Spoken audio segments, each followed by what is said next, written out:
In this video, I'll show you how to review who has access to your Squarespace website and how to adjust that as needed. If you've been following along with my Squarespace pre-launch checklist, welcome back. And if you don't have that checklist yet, I'll drop a link below and you can grab it, make your own copy. It's free and it just walks you through all of the things that you need to make sure you've done on your Squarespace website. I'm here in my Squarespace website, and I recommend doing this a couple of times a year at least because if you have other designers or developers, if you grant anyone access to your website, anyone helping you with copy, SEO, you're going to want to make sure that those accounts aren't just lingering on your website.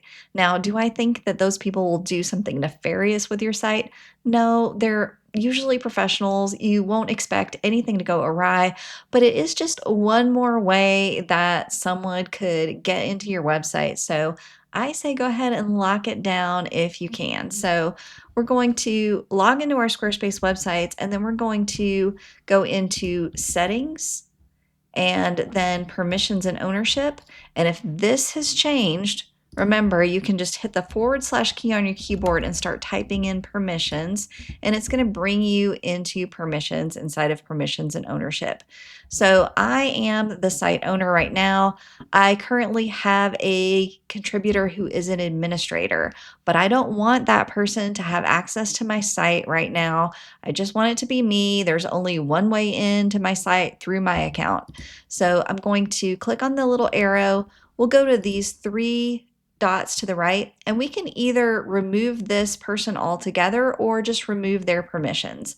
So if you think that you might have them back again at some time to work on your site, you can remove all of their permissions, but they still exist here. So they're still a contributor, they just can't do anything on your website.